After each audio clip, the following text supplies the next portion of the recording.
ನಮಸ್ಕಾರ ನ್ಯೂಸ್ 18 ಡಿಜಿಟಲ್ಗೆ ಸ್ವಾಗತ. ನಾನು ಚೈತ್ರಾ ಹರೀಶ್. ಪಹಲ್ಗಾಮ್ ದಾಳಿಗೆ ಪ್ರತೀಕಾರವಾಗಿ ಆಪರೇಷನ್ ಸಿಂಧೂರ ಮೂಲಕ ಪಾಕ್ ಉಗ್ರ ನೆಲೆಗಳನ್ನು ಭಾರತ ಧ್ವಂಸ ಮಾಡಿದ್ರೆ ಪಾಕ್ ಮಾತ್ರ ಭಾರತದ ಧಾರ್ಮಿಕ ಸ್ಥಳಗಳು ಹಾಗೂ ಜನವಸತಿ ಪ್ರದೇಶಗಳನ್ನು ಟಾರ್ಗೆಟ್ ಮಾಡಿತ್ತು ಅನ್ನುವಂತಹ ವಿಚಾರ ಜಗಜ್ಜಾಹೀರಾಗಿದೆ. ಆದರೆ ಭಾರತೀಯ ಸೇನೆಯ ವೀರ ಯೋಧರ ದಿಟ್ಟ ಕಾರ್ಯಾಚರಣೆ ಮತ್ತು ಭಾರತದ ವಾಯು ರಕ್ಷಣಾ ವ್ಯವಸ್ಥೆಯ ಕಾರಣದಿಂದಾಗಿ ಈ ಯೋಜನೆಯನ್ನ ವಿಫಲಗೊಳಿಸಲಾಗಿದೆ. ಈ ಕುರಿತು ಸಂಪೂರ್ಣ ಮಾಹಿತಿಯನ್ನ ಇವತ್ತಿನ ಡಿಜಿಟಲ್ ಕಂಟೆಂಟ್ನಲ್ಲಿ ನೋಡ್ತಾ ಹೋಗೋಣ.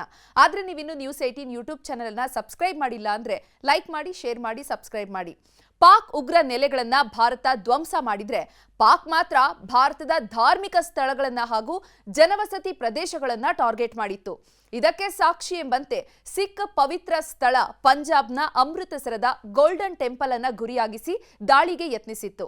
ಕ್ಷಿಪಣಿಗಳು ಮತ್ತು ಡ್ರೋನ್ಗಳ ಮೂಲಕ ದಾಳಿಗೆ ಮುಂದಾಗಿತ್ತು. ಆದ್ರೆ ಭಾರತದ ವಾಯು ಸೇನಾ ರಕ್ಷಣಾ ಗನ್ನರ್ಗಳು ಗೋಲ್ಡನ್ ಟೆಂಪಲ್ ಅನ್ನ ಗುರಿಯಾಗಿಸಿಕೊಂಡಿದ್ದ ಎಲ್ಲ ಡ್ರೋನ್ಗಳನ್ನ ಮತ್ತು ಕ್ಷಿಪಣಿಗಳನ್ನ ಹೊಡೆದುರುಳಿಸಿದ್ವು.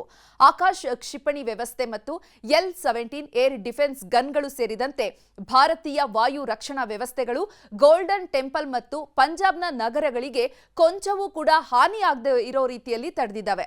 ಇನ್ನು ಪಾಕ್ ಅತ್ಯಾಧುನಿಕ ಕ್ಷಿಪಣಿ ಡ್ರೋನ್ಗಳ ಮೂಲಕ ಗೋಲ್ಡನ್ ಟೆಂಪಲ್ ಮೇಲೆ ದಾಳಿಗೆ ಪ್ಲಾನ್ ಮಾಡಿದಾಗ A-100 ಮತ್ತು ಫತಃ-1, ಫತಃ-2 ಮತ್ತು ಶಹೀನ್ ಕ್ಷಿಪಣಿಗಳನ್ನ ಪಾಕ್ ಸೇನೆ ಬಳಕೆ ಮಾಡಿತ್ತು. ಆದರೆ ದಾಳಿ ಬಗ್ಗೆ ಮೊದಲೇ ತಿಳ್ಕೊಂಡಿದ್ದಂತಹ ಭಾರತೀಯ ಸೇನೆ ದೇಗುಲದ ಸುತ್ತ ಅಂಬ್ರೆಲಾ ಮಾದರಿಯಲ್ಲಿ ಸುರಕ್ಷತಾ ಕ್ರಮಗಳನ್ನು ಕೈಗೊಂಡಿತ್ತು. ಆಕಾಶ್ ಕ್ಷಿಪಣಿ L-70 ಗನ್ಗಳನ್ನ ಬಳಕೆ ಮಾಡಿ ಪ್ರತಿದಾಳಿಯನ್ನ ನಡೆಸುತ್ತೆ ಭಾರತೀಯ ಸೇನೆ. ಇನ್ನು ಪಾಕಿಸ್ತಾನ ಕ್ಷಿಪಣಿಗಳನ್ನ S-400 ಕೂಡ ಪುಡಿ ಮಾಡುತ್ತೆ. ಪಾಕ್ ಅಸ್ತ್ರಗಳನ್ನ ಅಮೃತಸರ ಮುಟ್ಟೋದಕ್ಕೂ ಮೊದಲೇ ಧ್ವಂಸಗೊಳಿಸಿದ್ವು. ಇನ್ನು ಪಾಕಿಸ್ತಾನವು ಪಂಜಾಬ್ನ ಅಮೃತಸರದ ಸ್ವರ್ಣ ಮಂದಿರವನ್ನ ಟಾರ್ಗೆಟ್ ಮಾಡಿ ದಾಳಿ ಮಾಡಿತ್ತು ಎಂಬ ಮಹತ್ವದ ಅಂಶವನ್ನ ಕಮಾಂಡಿಂಗ್ ಮೇಜರ್ ಜನರಲ್ ಆಗಿರುವಂತಹ ಕಾರ್ತಿಕ್ ಸಿ ಶೇಷಾದ್ರಿ ಅವರು ಬಹಿರಂಗಪಡಿಸಿದ್ದಾರೆ. ಈ ದಾಳಿಯನ್ನ ಹೇಗೆ ತಡೆಯಲಾಯಿತು ಅನ್ನೋದನ್ನ ಕೂಡ ಅವರು ವಿವರಿಸಿದ್ದಾರೆ. ಇನ್ನು ಗುಪ್ತಚರ ಮಾಹಿತಿಯ ಪ್ರಕಾರ ಪಾಕಿಸ್ತಾನವು ಗೋಲ್ಡನ್ ಟೆಂಪಲ್ ಅನ್ನ ಧಾರ್ಮಿಕ ಸ್ಥಳಗಳು ಸೇರಿದಂತೆ ಭಾರತೀಯ ನಾಗರಿಕ ಮತ್ತು ಮಿಲಿಟರಿ ನೆಲೆಗಳನ್ನ ಗುರಿಯಾಗಿಸ್ತಾ ಇದೆ ಅನ್ನುವಂಥದ್ದು ಭಾರತೀಯ ಸೇನೆಯ ನಿರೀಕ್ಷೆ ಕೂಡ ಆಗಿತ್ತು. ಇನ್ನು ಗೋಲ್ಡನ್ ಟೆಂಪಲ್ ಅನ್ನ ಗುರಿಯಾಗಿಸಿಕೊಂಡ ಹಿನ್ನೆಲೆ ಹೆಚ್ಚುವರಿ ಭದ್ರತೆಯನ್ನ ಕೂಡ ನಂತರ ಭಾರತೀಯ ಸೇನೆ ಒದಗಿಸುತ್ತೆ.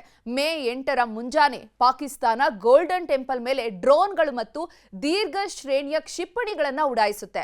ಇದನ್ನ ಮುಂಚಿತವಾಗಿಯೇ ನಿರೀಕ್ಷೆ ಮಾಡಿದಂತಹ ಭಾರತೀಯ ಸೇನೆ ವಾಯು ರಕ್ಷಣಾ ವ್ಯವಸ್ಥೆಯಿಂದ ಪಾಕಿಸ್ತಾನಿ ಸೇನೆಯ ಯೋಜನೆಗಳನ್ನ ವಿಫಲಗೊಳಿಸುತ್ತೆ ಅಂತ ಕಾರ್ತಿಕ್ ಅವರು ಇದ್ರ ಬಗ್ಗೆ ಮಾಹಿತಿಯನ್ನ ತಿಳಿಸಿದ್ದಾರೆ.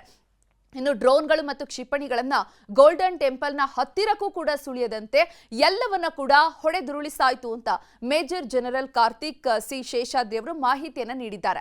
ಗೋಲ್ಡನ್ ಟೆಂಪಲ್ ಮೇಲೆ ಯೋಜಿತ ದಾಳಿ ನಡೆದ ಯೋಧರ ಬಗ್ಗೆ ಸ್ಥಳೀಯರು ಈಗಾಗಲೇ ಏನು ಗೋಲ್ಡನ್ ಟೆಂಪಲ್ ಮೇಲೆ ದಾಳಿ ನಡೆದೇ ಇರೋ ರೀತಿ ತಡೆದಂತಹ ನಮ್ಮ ಭಾರತದ ಯೋಧರ ಮೇಲೆ ಸ್ಥಳೀಯರು ಮೆಚ್ಚುಗೆಯನ್ನು ವ್ಯಕ್ತಪಡಿಸಿದ್ದಾರೆ. ಪಾಕಿಸ್ತಾನದ ದಾಳಿಯಿಂದಾಗಿ ತಮ್ಮ ಜೀವಗಳನ್ನ ರಕ್ಷಿಸಿದ್ದಕ್ಕಾಗಿ ಅಮೃತಸರದ ಜನರು ಭಾರತೀಯ ಸೇನೆಗೆ ಧನ್ಯವಾದವನ್ನ ಅರ್ಪಿಸಿದ್ದಾರೆ. ಭಾರತೀಯ ಸಶಸ್ತ್ರ ಪಡೆಗಳೊಂದಿಗೆ ನಾವು ಹೆಗಲಿಗೆ ಹೆಗಲು ಕೊಟ್ಟು ನಿಲ್ತೀವಿ ಅಂತ ಅಲ್ಲಿನ ಸ್ಥಳೀಯರು ಹೇಳ್ತಿದ್ದಾರೆ. ಸ್ವರ್ಣ ಮಂದಿರ ಸೇರಿದಂತೆ ಗಡಿ ಪ್ರದೇಶಗಳಲ್ಲಿನ ಧಾರ್ಮಿಕ ಸ್ಥಳಗಳನ್ನು ರಕ್ಷಿಸಲು ಸೇನೆಯು ಎಲ್ಲಾ ರೀತಿಯ ಪ್ರಯತ್ನಗಳನ್ನ ಮಾಡ್ತಿರೋದಕ್ಕೆ ಜನರು ಶ್ಲಾಘನೆಯನ್ನು ವ್ಯಕ್ತಪಡಿಸಿದ್ದಾರೆ. ಅದ್ರ ಜೊತೆಗೆ ಜನರು ಕೂಡ ತಮ್ಮ ಸಾಮರ್ಥ್ಯಕ್ಕೆ ತಕ್ಕಂತೆ ಸಶಸ್ತ್ರ ಪಡೆಗಳಿಗೆ ನಾವು ಸಹಾಯವನ್ನ ಮಾಡ್ತೀವಿ ಅಂತ ಹೇಳಿದ್ದಾರೆ. ಮತ್ತೆ ನಿರಂತರವಾಗಿ ಸಹಾಯವನ್ನ ಮಾಡ್ತಾ ಇದ್ದಾರೆ ಅಂತ ಕಾರ್ತಿಕ್ ಅವರು ತಿಳಿಸಿದ್ದಾರೆ.